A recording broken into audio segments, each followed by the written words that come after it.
Hello everyone, very good morning. Welcome back to another exciting session. तो इसमें हम actually नोड.जेएस install करेंगे हमारे कंप्यूटर पे। लेकिन उससे पहले हम ये समझेंगे कि अगर हम जावास्क्रिप्ट पढ़ रहे हैं देन नोड.जेएस का क्या रोल है उसमें। ओके, और उसके बाद हम इंस्टॉल करेंगे। ब्लाइंडली हम कुछ भी नहीं करेंगे because we want to deep dive into everything. हम ये समझना चाहते हैं करने से पहले कि एक्चुअली हो क्या रहा है। तो डीएसएस सीरीज में आपको कोई भी प्रॉब्लम जब सॉल्व करनी होती है then you have to set up your server ताकि आप इसको रन कर सको। अब सर्वर क्या है? आप जब कोई भी वेबसाइट देखते हो, भले वो गूगल हो, जो हमें स्क्रीन पे दिखता है, this is called front end, जो यूजर के साथ इंटरेक्ट करता है। यूजर इसको इंस्ट्रक्शन देता है कि इसको क्या करना है। अब ये करता कैसे? जैसे अगर मैं इसमें से कुछ सर्च करना चाहूँ, जैसे कि मैं नोड जे सर्च कर रहा हूँ, तो ये जो इंफॉर्मेशन है ये आता कहाँ से? मैं जब कुछ भी लिखता हूं तो this instruction goes to backend. क्योंकि एक जगह एक सर्वर होता है जहां पर ये सारे कोडिंग लिखी हुई होती है, तो उस पे ये इंस्ट्रक्शन जाता है कि एक यूजर है जो नोड जेएस के बारे में सर्च कर रहा है, और फिर वहां से जो रेस्पॉन्स मिलता है ये मुझे दिखाता है स्क्रीन पे। बेसिकली ऐसे काम करता है। तो एक बैकएंड होता है, एक फ्रंट एंड होता है। ओके, अब जावास्क्रिप्ट एक ऐसा लैंग्वेज है जिसमें आप बैकएंड भी लिख सकते हो, फ्रंट एंड भी लिख सकते हो, मोबाइल ऐप डेवलपमेंट भी कर सकते हो, चाहे वो एंड्रॉइड हो, आईओएस हो, और डेस्कटॉप डेवलपमेंट भी कर सकते हो। ये सारे चीजें होता है। और हमने पिछले वीडियो में सीखा था कि जावास्क्रिप्ट को टाइप सेफ्टी के मदद से हम टाइप सेफ्टी भी कोड लिख पा रहे हैं। ओके, सो ये और पावर देता है जावास्क्रिप्ट को, टाइप सेफ्टी कोड लिखने में। अब मोबाइल डेवलपमेंट कैसे करते हैं वो हम बाद में सीखेंगे, क्योंकि इसमें हम जावास्क्रिप्ट से जो जो हो सकता है वो हम सीखेंगे, सब चीजें, web, mobile, desktop application, everything. Okay, तो अगर हमें बैकएंड कोड लिखनी है तो हमें नोड जेएस यूज करना है। अब नोड जेएस क्या है? अगर हम जावास्क्रिप्ट की बात करें, so by default JavaScript is a single threaded blocking model programming language. मतलब ये एक ही थ्रेड पे काम करता है और ये ब्लॉकिंग मॉडल पे काम करता है। तो ब्लॉकिंग मॉडल क्या है, अब इसको समझते हैं। इसको समझने के लिए हम एक रियल वर्ल्ड एग्जांपल लेते हैं। ऐसे मान के चलिए कि एक रेस्टोरेंट है। ओके, और उस रेस्टोरेंट में एक ही वेटर है। सो उसने, मान लीजिए टेबल ए बी सी, तीन टेबल है। तो टेबल ए से उसने ऑर्डर ले लिया, और ऑर्डर बहुत ही बड़ा है जो 1 घंटा लगेगा। वो जाके वेट कर रहा है किचन में कि जब तक ये कंप्लीट ना हो जाए। कंप्लीट होने के बाद वो ऑर्डर डिलीवर करता है टेबल ए पे, फिर जाता है टेबल बी के पास। इससे क्या हो गया कि टेबल बी वाले को 1 घंटा वेट करना पड़ा। राइट, यह है ब्लॉकिंग मॉडल, कि जब तक ए कंप्लीट ना हो जाए दूसरे को वेट करना पड़ेगा। अब समझते हैं नॉन ब्लॉकिंग मॉडल। टेबल ए वाले का 1 घंटा लगा, तो वेटर ने क्या किया कि जाके किचन में ऑर्डर दे दिया और शेफ को बता दिया कि जब ये कंप्लीट हो जाए आप मुझे बता देना। फिर वो चला गया टेबल बी के पास। टेबल बी का ऑर्डर आके उसने किचन में दिया। यह नॉन ब्लॉकिंग मॉडल। कोई चीज ब्लॉक नहीं होगा। ओके, और इसको एसिंक्रोनस भी बोला जाता है। तो जावास्क्रिप्ट बाय डिफॉल्ट, ये भले ही सिंक्रोनस लैंग्वेज है, ये भले ही सिंगल थ्रेडेड लैंग्वेज है, लेकिन अंडर द हुड एक रन टाइम एनवायरनमेंट जो जावास्क्रिप्ट को रन करता है, वो इसको नॉन ब्लॉकिंग एसिंक्रोनस ऑपरेशन करने में मदद करता है। ओके, तो हर एक ब्राउज़र का अपना-अपना अलग इंजन होता है, अलग-अलग रन टाइम एनवायरनमेंट होता है। काम एक ही तरह से करते हैं, सारे हेल्प करते हैं इसको नॉन ब्लॉकिंग। सिंगल थ्रेडेड ही है, ओके, मल्टी थ्रेडेड नहीं है, सिंगल थ्रेडेड ही है, लेकिन नॉन ब्लॉकिंग एसिंक्रोनस ऑपरेशन करने में मदद करते हैं। सिंक्रोनस ऑपरेशन तो ये खुद कर लेता है जावास्क्रिप्ट। ओके, अगर हम गूगल क्रोम की बात करें, ब्राउज़र में बहुत सारे ब्राउज़र्स राइट? लेकिन गूगल क्रोम में जो ये रन टाइम एनवायरनमेंट है that is called V8 engine, V8। ये V8 इंजन को अलग निकाल के यूज़ किया गया है नोड.js सर्वर की तरफ से, जिसके तरह से जिसको हम बैकएंड में यूज़ कर पाते हैं। ओके? तो सिंपली अगर हम समझें तो बैकएंड कोड लिखने के लिए वी शुड हैव नोड.js, और फ्रंट एंड कोड वैसे भी ब्राउज़र में रन हो जाता है, उसके लिए हमें कुछ इंस्टॉल करने की ज़रूरत नहीं है। ओके? ब्राउज़र में वो डायरेक्टली रन हो जाएगा। लेकिन जब हम बैकएंड में कोड लिखते हैं, तो हमें नोड.js चाहिए। तो अब नोड.js हमें इंस्टॉल करनी पड़ेगी अपने कंप्यूटर में, क्योंकि हम अपने कंप्यूटर में ही लिखेंगे ना, लोकली लिखेंगे। तो नोड.js इंस्टॉल करेंगे और उसको रन कराएँगे कोड को। तो उसके लिए हमें क्या करना होगा? हमें नोड.js पहले सर्च करना होगा। वही गूगल क्रोम ही हम यूज़ कर रहे हैं। तो देखिए यहाँ पर ये लिख रहा है Node.js is a free open source. Okay, आपको एक भी रुपए देने की ज़रूरत नहीं है, कंप्लीटली फ्री है। ओपन सोर्स मतलब इसका कोड भी आप देख सकते हो, सोर्स कोड, ये कैसे लिखा गया है, और अगर आपको भी कुछ कंट्रीब्यूट करना है तो आप कर सकते हो। दूसरे टाइप का सॉफ्टवेयर होता है प्रोप्राइटरी, जिसमें आप सोर्स कोड नहीं देख पाओगे। ओके, अगर आपको कुछ उसमें कंट्रीब्यूट करना है, तो आपको उस कंपनी में काम करना पड़ेगा, उस ऑर्गेनाइजेशन में काम करना पड़ेगा, तभी आप कर सकते हो। उनके जो डेज़िग्नेटेड डेवलपर्स होते हैं, सिर्फ़ वो ही उसमें कंट्रीब्यूट करते हैं। लेकिन ओपन सोर्स में कोई भी कर सकता है। Okay? Cross platform JavaScript run time environment. Cross platform मतलब ये किसी भी प्लेटफ़ॉर्म में काम करता है। मैं ये इंस्टॉल कर रहा हूँ अपने मैक पे। आपका अगर कोई दूसरा ओएस है, तो आप उसके सिलेक्ट कर सकते हो। ओके? तो गेट नोड.js, ये 24 अभी एलटीएस है,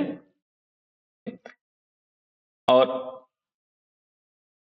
इसको इंस्टॉल कैसे करना है, ये इन्फॉर्मेशन है, डाउनलोड करके आप ऐसे इंस्टॉल कर सकते हो, या तो आप डायरेक्टली जो इसका इंस्टॉलर पैकेज है, वो डाउनलोड कर सकते हो।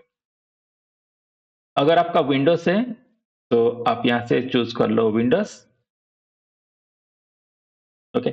और किस टाइप के कंप्यूटर में आप रन कर रहे हो, ये आप सिलेक्ट कर लो। सो मैं मैक कर रहा हूँ, इसलिए मैं मैक सिलेक्ट करूँगा। आप विंडोज़, मैक, लिनक्स, एक्स किसी में भी कर सकते हो। तो मेरा मैक ओएस है और एआरएम 64 आर्किटेक्चर है। ओके? सो मैं ये कर सकता हूँ, ये कर सकता हूँ, दोनों कर सकता हूँ, उसमें कोई दिक्कत नहीं है। एनवीएम के थ्रू अगर आप करते हो, तो this is called node version manager, जिसमें आप 2-3 अलग-अलग नोड का वर्जन भी आप इंस्टॉल कर सकते हो। अब ये क्यों ज़रूरत है, अलग-अलग नोड का वर्जन? अलग-अलग नोड का वर्जन तब चाहिए जब आप रे एक्चुअली किसी ऑर्गेनाइजेशन में काम करते हो। जैसे अगर मैं अपना एग्ज़ाम्पल बताऊँ, तो मैं 2 अलग-अलग ऐसे एप्लीकेशन में काम कर रहा हूँ। एक एप्लीकेशन नोड 16 वर्ज़न पे है, और एक एप्लीकेशन लेटेस्ट नोड वर्ज़न पे है, नोड 24। अब ऐसा क्यों है? देखिए, जब कोई ऑर्गेनाइजेशन में आप काम करते हो, तो जो एप्लीकेशन बना है, उसको पूरी तरह से अपग्रेड करना नियरली इम्पॉसिबल होता है। तो धीरे-धीरे दुनिया आगे बढ़ती जाती है, आप उसमें नया फीचर्स डेवलप करते रहते हो, लेकिन उसको आपने अपग्रेड नहीं करवाया है। तो स्टिल वो पुराने वर्ज़न पे ही चलता है। ओके, ये हमारा शुरू हुआ था नोड 14 पे, हमने इसको अभी अपग्रेड कर दिया है 16 तक। फिर अपग्रेड करते-करते हम इसको लेके आएँगे, लेकिन टाइम लगेगा। लेकिन कुछ एक एप्लीकेशन है जो नोड 22 में भी चल रहे हैं, तो हमें दोनों वर्ज़न चाहिए होता है, 16 भी, 22 भी। उस केस में आप ये यूज़ कर सकते हो एनवीएम। ओके? और ये सजेस्टेबल भी है, क्योंकि हम स्विच कर सकते हैं। अगर सिर्फ़ आप ऐसे कर रहे हो, तो आप एक ही वर्ज़न पे काम करोगे। ओके? तो चलिए हम ये मेथड यूज़ करते हैं। तो हम क्या करेंगे,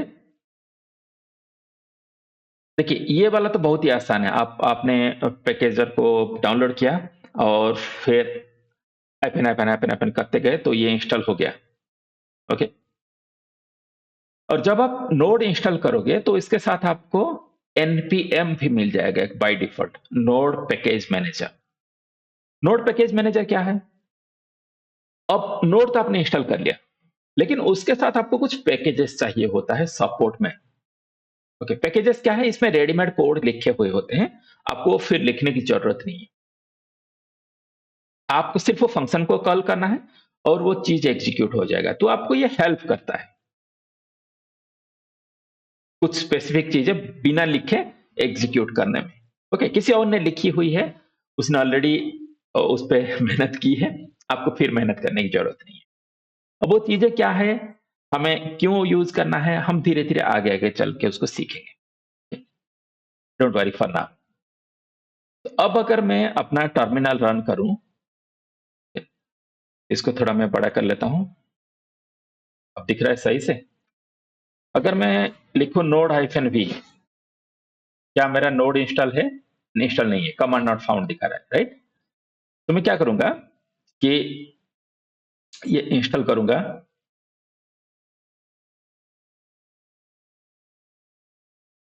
मैं इंस्टॉल कर रहा हूं nvm नोड वर्जन मैनेजर, ताकि मैं अलग अलग तरह का नोड यूज कर सकूं मेरे एक ही कंप्यूटर पे। ठीक है, अब ये इंस्टॉल होने के बाद यहां पर मुझे दिखा रहा है एक्सपोर्ट nvm dir। ओके, ये मुझे करना है ताकि नोड का जो nvm का जो पाथ है वो सेट हो सके। लेकिन अगर हम ये इंस्ट्रक्शन पे जाएंगे, रिस्टार्टिंग द सेल। ओके,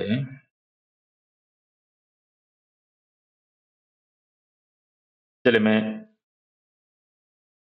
ये यहां से कर लेता हूं अभी।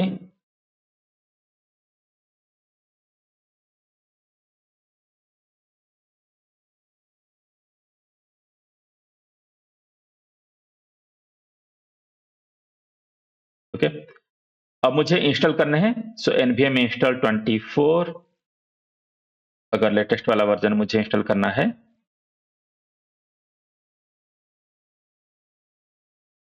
Downloading and installing node 24.11.0।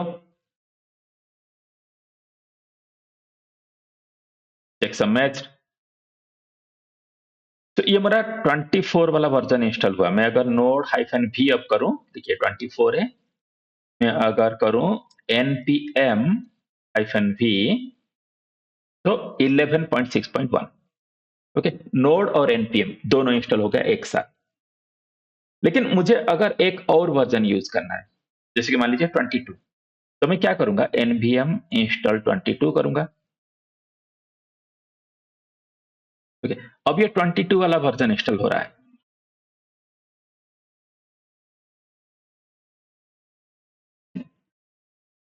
Okay, install हो गया। मैं इसको क्लियर कर लेता हूं। मैं अगर नोड हाइफन वी करूं, तो अब मुझे दिखा रहा है 22।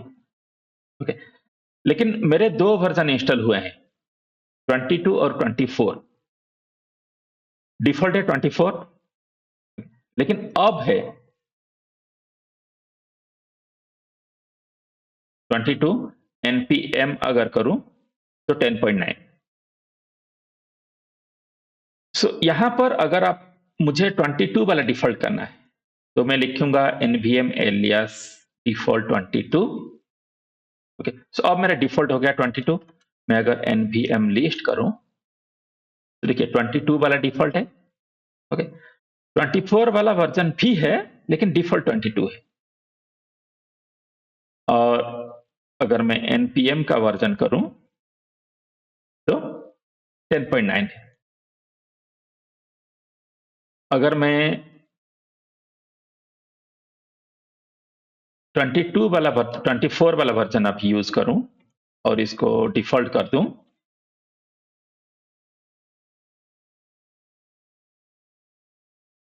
तो मेरा npm का वर्जन होगा 11.6। ओके, तो नोड और npm इसका वर्जन कैसे इंस्टॉल करना है, मेरे हिसाब से अब सबको क्लियर है। आप ऐसे कर सकते हो npm के थ्रू, अगर आप डिफरेंट वर्जन्स मेंटेन करना चाहते हो और अगर आपको सिंगल ही वर्जन मेंटेन करना है जो स्टूडेंट, दैट्स फाइन, देन आप डायरेक्टली डाउनलोड और इंस्टॉल कर सकते हो। लेकिन जैसे कि मैंने कहा कि हमें परफेक्ट होना है, हमें एफिशिएंट डेवलपर होना है, हमें सिर्फ सीखना नहीं है, हमें अच्छी तरह से सीखना है। So I would suggest you should use NPM, node version manager. Okay, लेकिन अगर आप उतना लेवल तक नहीं जाना चाहते हो, हल्के फुल्के से आप सीखना चाहते हो, तो डाउनलोड के थ्रू भी आप डायरेक्टली कर सकते हो। That's up to you. Okay, thanks for watching, have a good day. अगर आप अब तक हमारा डिस्कॉर्ड क्लब ज्वाइन नहीं किया है, टेकक्राफ्ट क्लब डिस्कॉर्ड में, तो आप ज्वाइन कर लो। आपको नीचे डिस्क्रिप्शन में लिंक मिल जाएगा। अगर नहीं मिला तो आप कमेंट कर लो, मैं डालूंगा। Thank you, bye bye.